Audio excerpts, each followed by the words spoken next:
I'm a boat builder from the Cotswolds, UK, and I'm currently building a boat called Temptress, designed by Michelle Berriere and kitted by myself to be built utilising the latest in CAD design, CNC cutting and modern epoxy wood construction.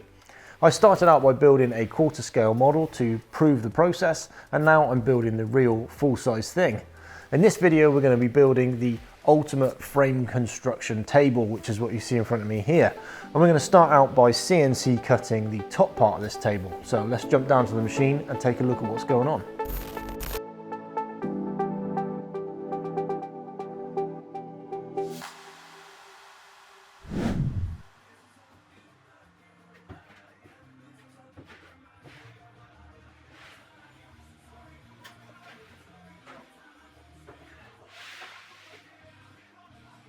So I've got a sheet of melamine ready to cut the frame construction board. I thought I'd just give you a little tour around the machine and how we do that. So we're going to hold this down with a vacuum pump.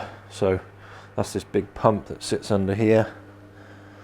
And what that does is create a huge vacuum that runs through the bed underneath this. And you might have seen the bed when this has got nothing on it. It's got loads of little channels underneath it, and we've got some zones underneath here that allow us to turn on each of the parts of that and control where the vacuum goes to.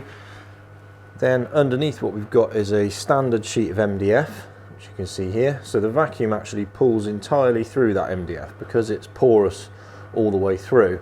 That vacuum pulls down and inwards as well. So sometimes we'll block off the sides on this to create a better vacuum, but this works fine as it is. So it pulls down through that sheet, and then it's going to grip onto this sheet on the top and hold it in place.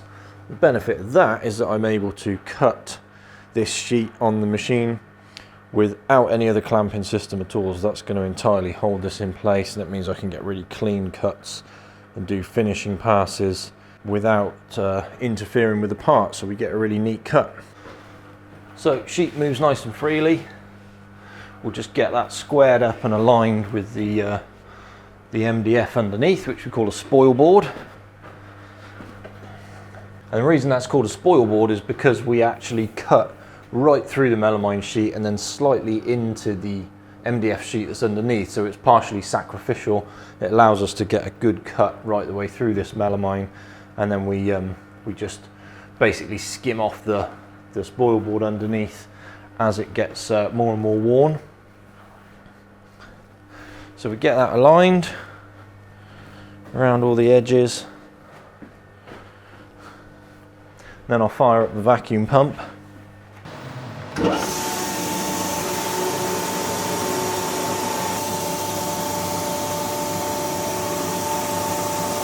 I'll just give that a little push down to set the vacuum.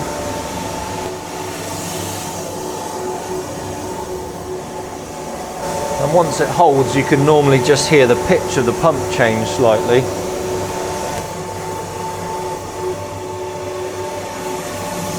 And then once that's held down, you can see it's impossible to shift that melamine sheet.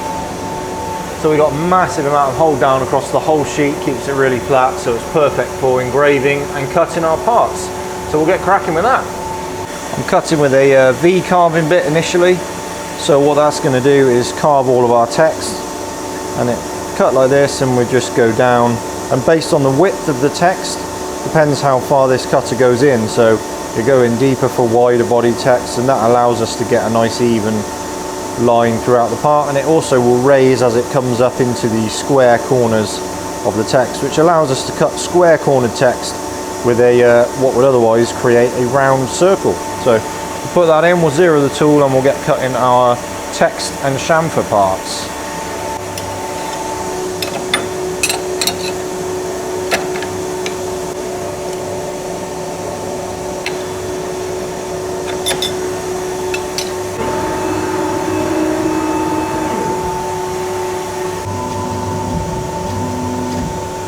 Then I'll zero the tool, and I normally do that in the middle of the sheet just to give us a nice reflection of a kind of average height of the sheet.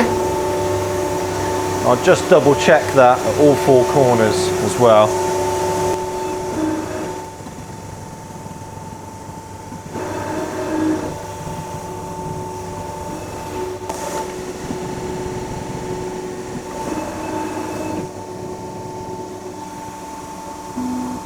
Okay, then we can run our carving operation, which is going to do all of our lines and text and chamfers around our holes.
Okay, so text is engraved.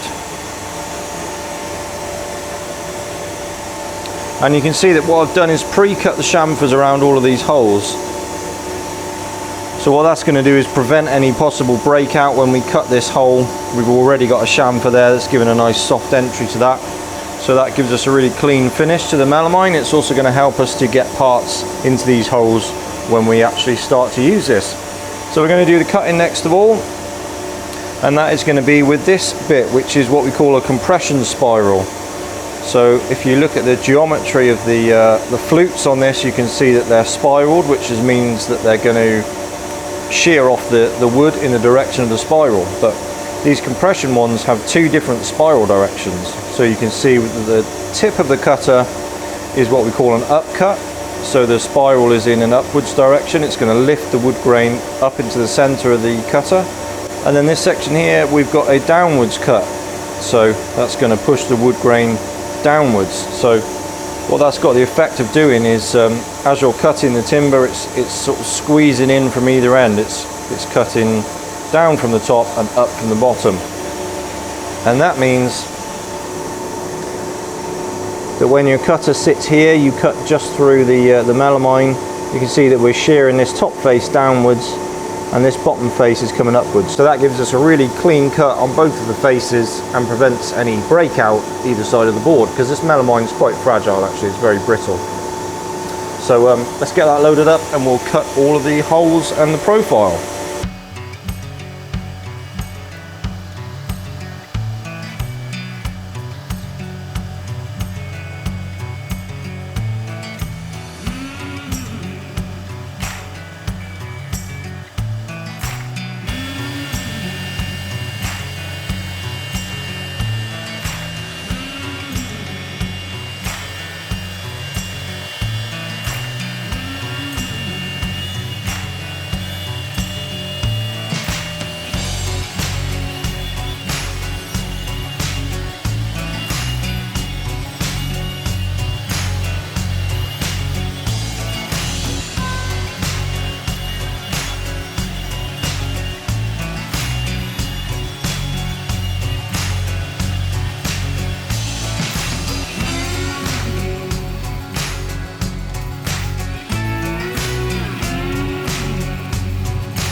Okay, so there's the finished half of our frame construction board. You can see that compression spiral gets us a really sharp, clean edge to that board.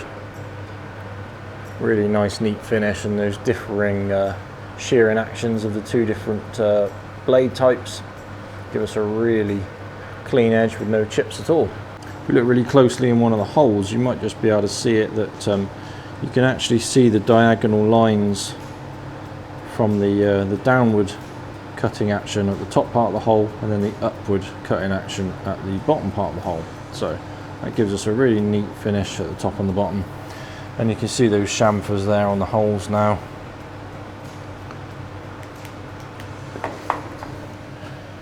That will give us a nice neat entry.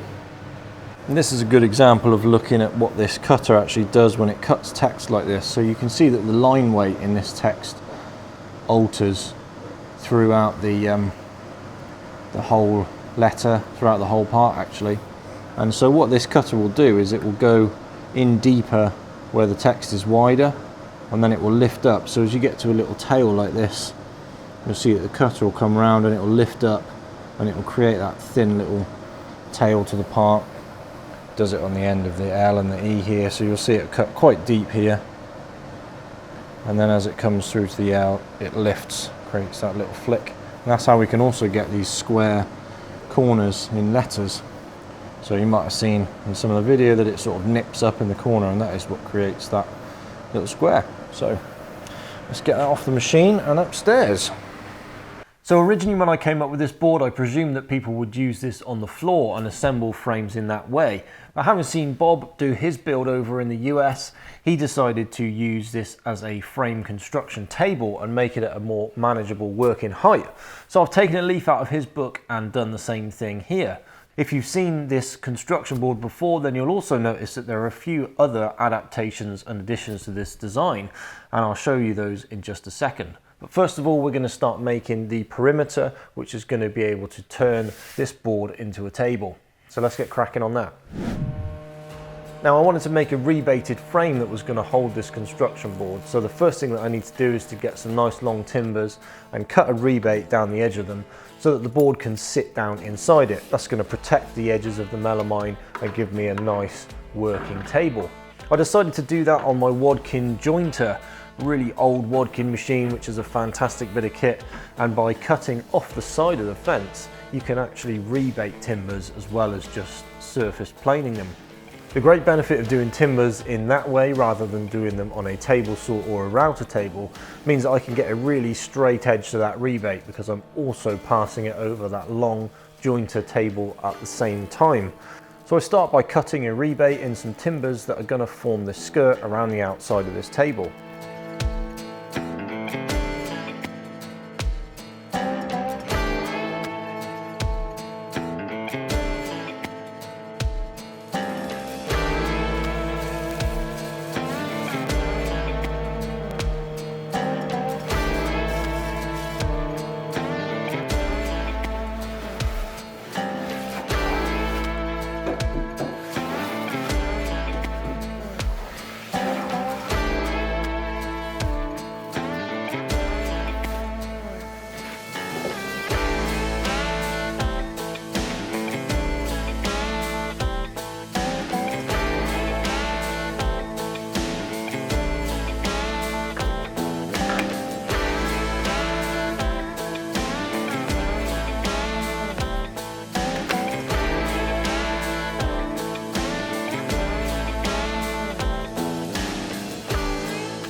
So the table is built.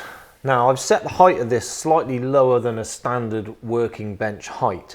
The general rule of thumb with that is that when you're stood at rest, the table or your workbench should be the height of your thumb when your hands are by the side. I think that's probably where the rule of thumb actually comes from, the saying.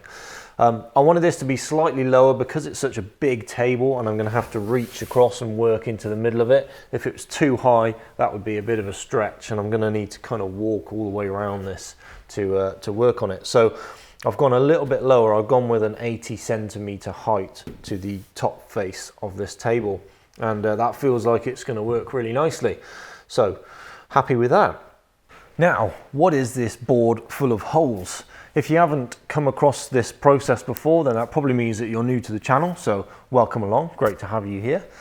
This is a board that I use for constructing boat frames. And what that does is it allows us to get really square and even and true boat frames, and it allows us to pick up reference lines from this board onto our frames, which are then going to help us further down the line when it comes to building the boat. So we can get our waterline, which is going to make all of our frames the correct height throughout our assembly on the strongback. And it also allows us to pick up a center line, which is going to be really critical to have throughout the process to reference for anything that we might need to pick up further down the line. So because all of our parts are CNC cut, they're all really accurate and really easy to align, providing you use various different systems, and that's what we use here. So this construction board has got holes in it, and those holes correspond to holes within our frame parts, and that allows us to align them really accurately, build our frames on this table here, and induce accuracy within the construction right from early doors. So the construction board is basically a dowel board. I used to use something like this years ago in the electronics industry, where we would create wiring looms and we would pop dowels in all the different numbers that corresponded to the wiring loom that we were working on, and then run cables round through those, and it would help us to position various different routes and get cable runs correct and things like that. Dowel boards are also used in a range of different ways, and they're really great for alignment of parts particularly, and utilizing CNC and its accuracy is a great way to do that. So by transferring that through into the boat building world, that helps us to get some really nice square even frames, and it completely removes the need for lofting, which is a stage right at the start of boat building that normally daunts a lot of people, and if you induce errors at the lofting stage, they'll trip you up all the way throughout the rest of the build. So by utilizing this, we can go straight past that. Now, if you have seen this board before, you will notice that there are significantly more holes in this than there were in my previous versions. Now, another thing that I've seen being used a huge amount these days is a multi-function table, or an MFT, you might have seen it called for short. An MFT is basically a board or a table with a series of holes drilled in it in a regular pattern, and those holes are a fixed 20mm size. At that size, they take a whole range of fixtures that various different companies make these days, from clamps to hold downs of all different types, as well as dogs, which we can use for alignment of things during various different assembly procedures. Now, throughout using this construction board method at various different stages, either in the model build or in the Rocket Mark II series that I did some time ago, it occurred to me that why do we not incorporate an MFT table within our frame construction board, and then we can open up the doors to a whole range of things that we have designed for MFT use. So that's what I've done with this. That's why there is a sea of 20mm holes drilled throughout this to give us various additional functionality so we can utilize some of those MFT tools within our construction. So let's grab a frame, we'll put it on here, and I'll show you how all this system works, and I'll show you some of the new additions to the new MFT frame construction board table.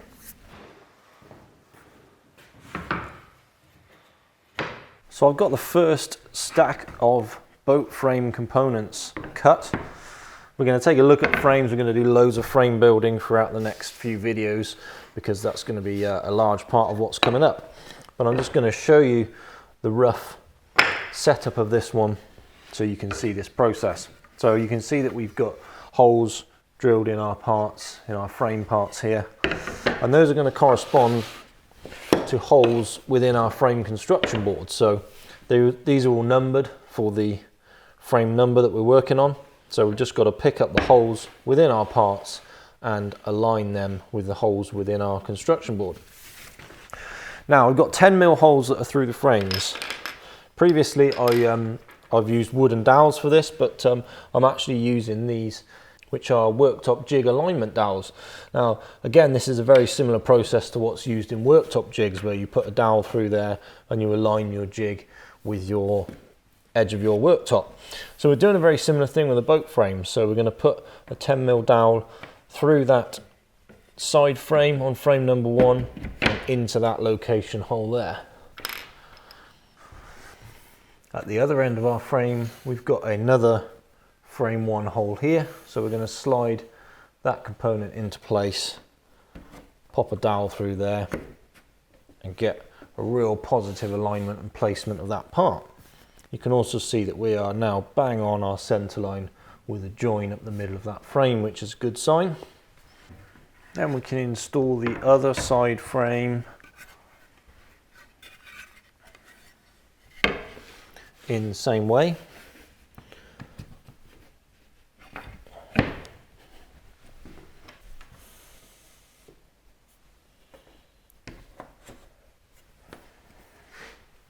Now, as I mentioned, with this grid of 20mm standard size holes, there are a range of different fixtures and fittings that we can use in conjunction with those. So we're going to use a couple of hold down clamps to keep these parts positioned nice and securely down against the table. Now I'm using these MFT hold downs that are made by Bessie, and they're perfect for this job. You can see that these fit in a standard 20mm size dog hole, and they slide up and down, and then you've got a clamp lever on the top as well, so they're going to be perfect for positioning onto our frames to keep them held down. So that's one fixture that we've got. We've also got these horizontal clamps from Bessie, and they fit into a dog hole underneath, and then they clamp in this horizontal motion, so that's going to allow us to push parts sideways on the construction board. And those are going to be perfect when it comes to installing our deck beam. So we'll put our deck beam in on frame 1, and you can see that that locates with these little notches so that we've got a positive alignment between parts. But then we can install a horizontal clamp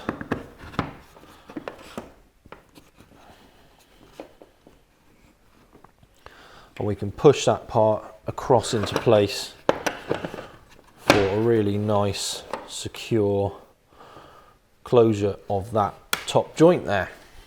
Now if we use that in conjunction with our hold down clamps up here,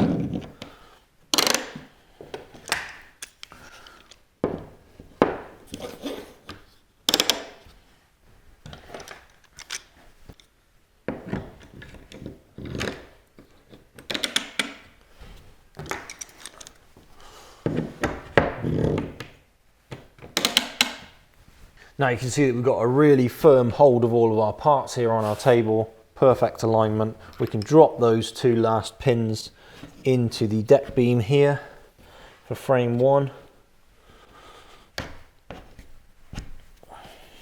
And then we've got a frame that is perfectly square, really well held down, nice and flat to our table. We can do all of our work on applying our gussets and our fillers and all the various different parts that we've got to go on this frame as we build it out. And as I say, we'll look at that in some later videos when we get into actually building the frames. This is a little dry run just to show you guys what's going on with this here.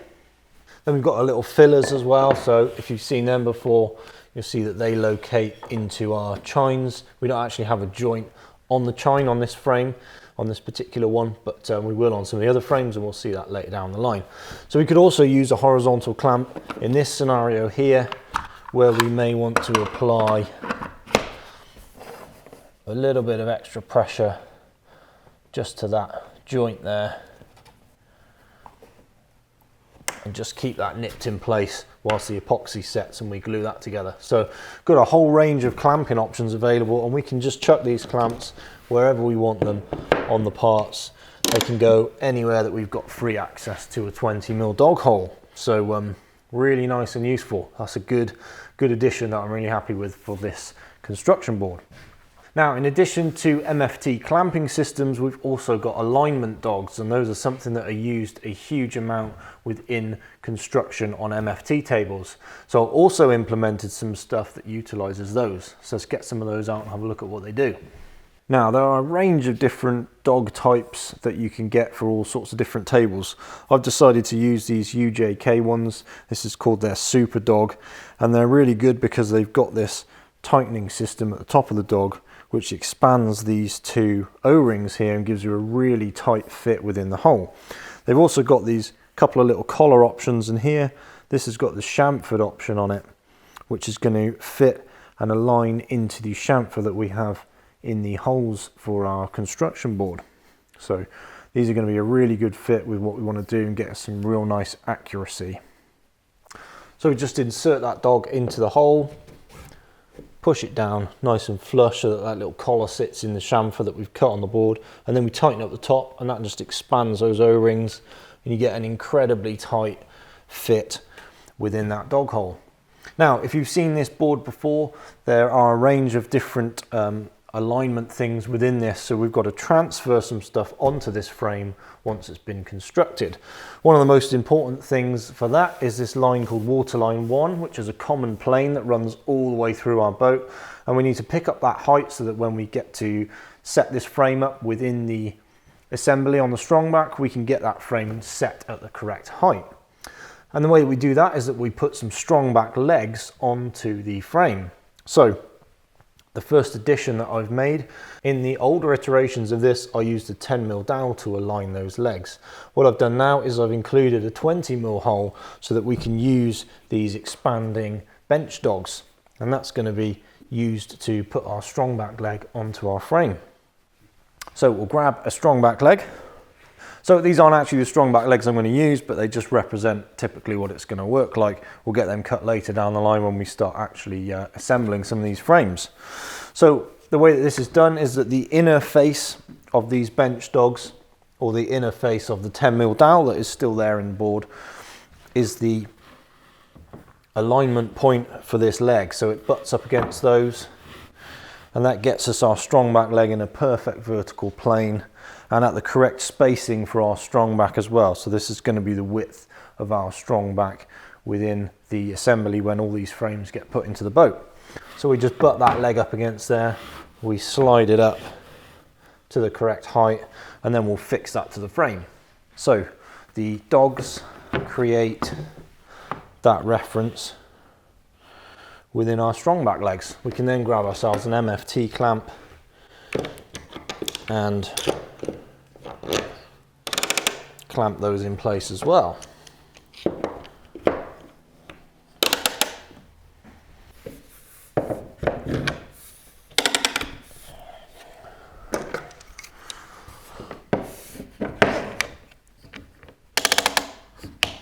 Okay, so one of the ways that I thought that we might be able to induce some errors within this process was in the transfer of the lines from the construction board onto our strongback legs. Now, the way that I presumed people were going to do that was with a set square, so you can transfer this line up through and onto your strongback legs and mark that along. Now that I'm using these bench dogs, I think there's actually a better way to do that. So what I've done is I've put a 20mm bench dog hole that falls, so the edge of the bench dog is right on the center line of Waterline 1. So when we insert that dog into the hole, tighten that down, that gives us a reference on the top edge of that dog for our Waterline 1. And then we can put a straight edge along the faces of those dogs, pull that down into place, and then that's going to allow us to really accurately transpose that line, Waterline 1, across onto our strongback legs. And that is a really imperative, accurate part of this, because if you don't get the frame set at the correct height in the strongback, you're just going to have errors and things down the line, and all of this CNC accuracy goes to waste. So another little improvement there, which I thought would be really good for this system. We've also got a similar scenario for the center line, so there's a line of dog holes down that which we can put the bench dogs into, and we can really accurately mark the center line down our frame with the same sort of process.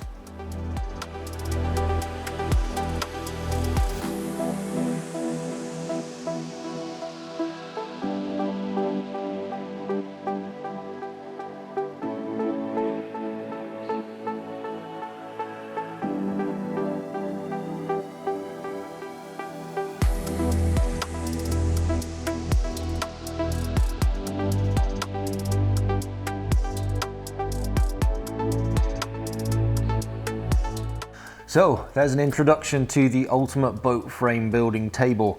This has had several different revisions and refinements since it first started out life, and I think we've got a really good system here. So I'm looking forward to getting all the boat frames built for Temptress using this process. I think it's going to be incredibly accurate and really fast and easy to use.